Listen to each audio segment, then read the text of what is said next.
정신을 차리고 근신하여 기도하라.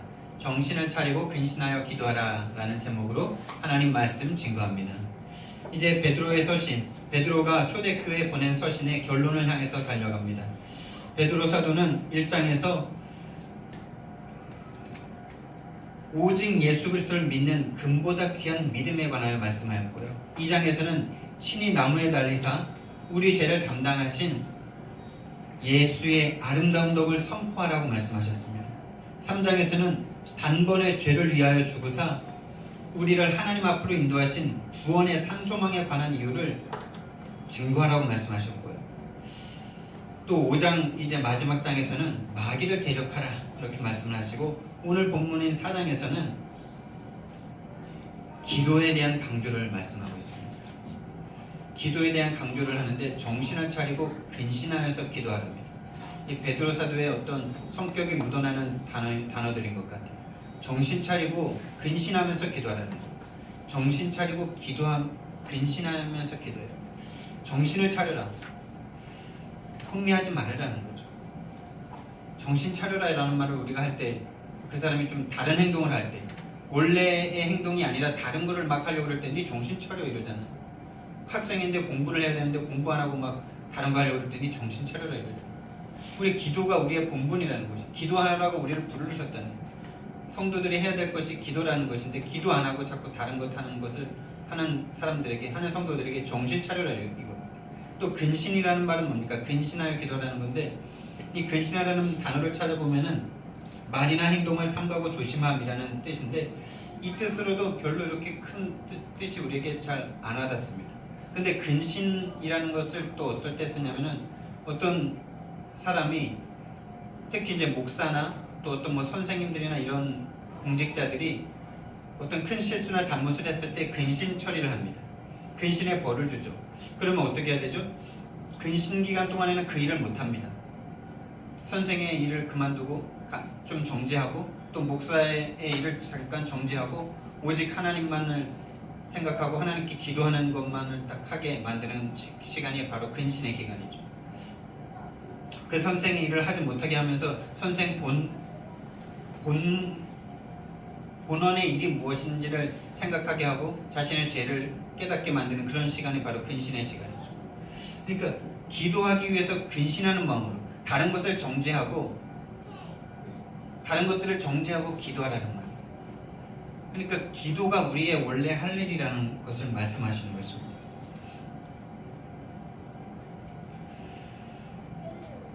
그리고 오늘 성경 말씀에 보면은 3장 후반절 말씀에서도 참 어려운 말씀들이 있었는데, 오늘 4장 6절 말씀에서도 난해 구절이 한 구절이 있어요. 4장 6절 말씀에 보니까 이를 위하여 죽은 자들에게도 복음이 전파되었으니 이는 육체로는 사람으로 심판을 받으나 영으로는 하나님을 따라 살게 하려 함이라. 이 말씀을 딱 그냥 문자적으로 보면은 죽은 자들에게도 복음이 전파되는 것 같이 들려집니다. 이런 성경 구절들이 우리에게 잘 이해가 안 되고 어렵지만은 우리가 구원을 받는 데는 그렇게 문제가 안 되기 때문에 성도님들은 뭐 이 구절을 그냥 무시하고 넘어갈 수도 있을 거예요. 보통 그렇게 하고 넘어가겠죠. 저도 이런 성경 구절을 대할 때 좀 그냥 넘어갔으면 좋겠다 이런 생각이 들 때도 참 있어요. 너무나 어렵고 그냥 상식적으로 생각하면 이게 지금까지 내가 들었던 것과는 좀 다른 내용들이고, 죽으면 우리는 끝인데 죽기 전에 구원을 받아야 되는데 죽은 자들에게도 지금 복음이 전파되고 있다고 말하고 있고, 3장 18절에서 22절 말씀에서도 5계까지 가서 영들에게 복음을 전하셨다라고 말씀을 하고 있는 이런 말씀들이 우리를 참 곤란하게 만듭니다. 저도 어제 이 성경 구절을 붙잡고 다른 설교 내용들은 다 준비가 됐는데, 이거는 그냥 넘어가고 싶은 마음이 되게 많은 성경 구절인데, 이거 하나 붙잡고 이거를 어떻게 설명을 해드려야 될까, 이거에 대해서 되게 많이 시간을 보냈던 저였습니다. 많은 책들을 찾아보고 또 인터넷으로도 찾아보고 하는데 시원한 대답이 나오지 않아요. 그런데 하나님께서 만남의 축복을 주신 한 또 책을 통해서 그래도 가장 그것이 맞겠다라는 생각을 하는 그 설명을 듣게 되었는데 그것은 이것입니다. 이를 위하여 죽은 자들에게도 복음이 전파되었다라고 말했는데 여기서 죽은 자들은 바로 예수님이 재림하시기 전에 예수님이 다시 오시기 전에 죽은 성도들을 말하는 것입니다. 왜냐하면 이때 초대교회 성도들은 예수님이 자신들이 살아있을 때 예수님이 다시 재림하실 것을 믿고 살았어요. 왜냐하면 예수님께서 그렇게 말씀을 하셨거든요. 너희들이 이스라엘 동네를 다 다니기 전에 내가 다시 올 것이다 이렇게 말씀하셨고 그게 마태복음 10장 23절에서 나오고요. 마태복음 24장 44절에서는 너희가 항상 준비하고 있으라 생각하지 않은 때에 인자가 오리라 라고 말씀하셨고요. 요한복음 21장 22절 말씀에서는 베드로가 예수님이 사랑하는 그 제자는 어떻게 되겠습니까? 이렇게 물었을 때 내가 다시 올 때까지 그를 살아있게 할지라도 너랑 무슨 상관이냐 이렇게 말씀하셨거든요. 그러니까 예수님께서 다시 오실 때까지 그 제자가 살아있을 거라고 말씀하신 거예요. 그러니까 자기들이 살아있을 때 예수님이 올 것처럼 그렇게 말씀을 하신 것들이 있었기 때문에 이 사람들은 자신들이 살아있을 때 예수님이 오실 것을 믿고 그렇게 살았던 사람들이에요. 근데 그렇게 믿었던 사람들이 예수님이 아직 오지 않으셨는데 지금 죽고 있거든요. 죽어가고 있거든요. 그것을 말씀하고 있는 거예요. 이를 위하여 죽은 자들에게도 복음이 전파되었으니 이는 육체로는 사람으로 심판을 받으나 그러니까 죽음이 곧 심판인 것 같잖아요. 심판을 받지만은 영으로는 하나님을 따라 살게 하려 함이라. 육체적으로는 무덤 속에 지금 들어가는데 영어로는 하나님과 함께 살게 하셨다는 거예요. 그리고 또 3장 18절에서 22절 말씀을 제가 수요일날 여러분들에게 최대한 이렇게 설명을 드린다고 참 애를 먹었는데 저도 참 속 시원하지가 않더라고요. 설명을 드렸어도.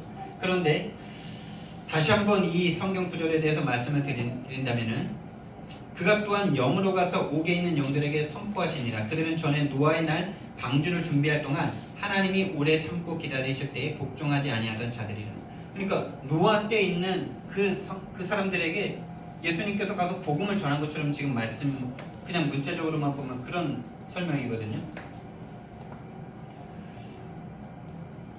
그런데 이것에 대해서 제가 참 외국에 있는 외국 사람으로서 참 좋아하는 신학자는 아니지만 이 성경을 가장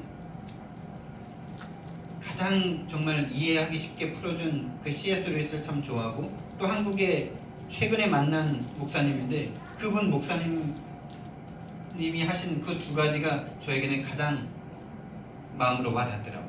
제가 지난 수요일날 말씀드린 것은 C.S. 루이스에게서 받은 영감을 제가 말씀드린 것인데 또 한 가지의 견해를 제가 말씀드리자면은 19절에 또한 영으로 가서 옥에 있는 영들에게 선포하시니라 이 말씀을 예수님께서 직접 가셨다라는 그것으로 설명하는 것이 아니고 예수님께서 구약시대에도 그리스도의 영으로 구약시대에는 하나님의 사자로 나타나는 그 성경 구절들이 그것을 예수님이라고 신학자들은 말을 하거든요. 그렇게 선지자들을 통하여 구약시대 때에도 복음을 전했다라는 거예요. 그러면서 노아의 날 방주 때를 말했는데 노아가 그들에게 이 복음을 선포했다는 것입니다. 그렇게 이 목사님은 말씀을 하시더라고요. 그런데 제가 더 마음에 후련한 것은 C.S. 루이스의 그 시간과 공간에 제약받지 아니하시는 하나님에 대한 이야기가 더 저의 마음에는 후련합니다. 근데 그것도 100%는 이해가 안 되죠. 제가 수요일날 말씀드린 것이 뭡니까? 하나님은 시간에 속한 분이 아니고 시간을 손에 쥐고 계신 분이시잖아요. 그러니까 하나님께는 과거, 현재, 미래가 없이 언제나 현재다라는 말씀을 여러분 들어보신 적이 있으시죠? 그러니까 노아도 지금의 사람이고 앞으로 태어날 우리 후대들, 우리 손주들 그 사람들도 아직 태어나지 않은 그들도 하나님께는 지금의 사람들이고 과거의 이성계도 지금의 사람인 거예요. 우리의 이성으로는 절대 이해가 안 되지만은 그 상태로 본다면은 하나님께서는 구원 못할 자가 없다라는 것을 우리가 힌트를 얻을 수 있겠죠. C.S. 루이스가 바로 그렇게 말을 합니다. 우리는 시간을 시간을 A로부터 B까지 가려면은 그 사이의 과정을 통과해야만 되는 우리들이지만은 하나님께는 그 모든 것이 그냥 통째로 들어와 있는 그런 하나님이시라는 거. 우리가 생각할 땐 과거의 사람이 있고 미래의 사람이 있지만 하나님께는 언제나 현재밖에 없기 때문에 언제든지 누구든지 구원할 수 있는 하나님이시라는 거. 저는 두 가지 다 100% 이해가 되지 않지만은 그래도 후자인 이 C.S. 루이스의 그 설명이 저에게 더 그럴 수도 있겠구나, 그렇겠구나, 하나님의 지혜와 능력을 내가 판단할 수 없겠구나, 이것을 받아들이는 것이 더 제 마음에 와 닿더라고요. 네, 이렇게 3장 18절부터 22절, 4장 6절에 관한 이 난해 구절에 대한 최대한의 설명을 제가 해드립니다. 여러분들에게도 후련하지는 않으실지라도 그럴 수 있겠구나, 이 정도의 느낌만 가지고 계셔도 될 것입니다. 아주 명쾌한 해석은 여러분들이 나중에 천국에 가셔서 베드로 형님에게 형님 어떻게 이런 말씀들을 쓰셨습니까? 하고 좀 여쭤보시면 좋을 것 같아요. 그게 제일 좋을 것 같아요. 이 베드로가 학문이 없는 사람인데 이렇게 영적으로 아주 깊은 메시지를 쓸 수 있었던 것은 아주 깊은 영적인 체험을 한 상태인 것입니다. 그러나 마지막으로 이제 정리를 하자면 하나님께서는 불가능한 것이 없다라는 것을 다시 한번 말씀을 드립니다. 예, 우리가 이제 본론으로 들어가면서요, 어려운 것들에 대해서는 그냥 이렇게 한번 듣고 끝나셔도 되겠습니다. 중요한 것은 우리에게 하나님께서 뭐라고 말씀하시는가, 우리에게 복음을 어떻게 설명하고 계시는가, 나에게 어떤 말씀을 주시는가, 그 말씀만으로도 우리는 충분히 하나님의 뜻에 순종하면서 하나님을 누리면서 살 수 있는 자들인 것입니다. 오늘 제가 중요하게 여러분들에게 드리는 말씀은 기도에 관한 말씀인데, 그 이전에 그리스도와 같은 마음으로 이 단어를 저는 붙잡았습니다. 그리스도와 같은 마음으로. 1절 말씀에 그리스도께서 이미 육체의 고난을 받으셨으니 너희도 같은 마음으로 갑옷을 삼으라. 이는 육체의 고난을 받은 자는 죄를 그쳤음이니. 여기서 중요한 것이 그리스도께서 이미 육체의 고난을 받으셨으니 너희도 같은 마음으로 갑옷을 삼으라. 여러분, 그리스도의 마음으로 그리스도의 마음이 여러분들의 마음 되길 원합니다. 그리스도의 마음은 어떤 마음이었습니까? 그리스도의 마음은 순종하는 믿음이었습니다. 하나님께 죽기까지 순종하는 마음이었어요. 하나님만 의지하는 마음이었습니다. 그래서 예수님께서 직접 말씀하시기를 나는 하나님이 하라고 하신 말만 하며 하나님이 하라고 하신 일만 했다라고 말씀하십니다. 그것이 그리스도 예수의 마음입니다. 그러니까 자기 자신의 것을 부인하고 자기 자신을 부정하고 하나님께 100% 순종하신 그 마음인 것이죠. 또한 예수님의 마음은 구원을 완성하는 마음이셨어요.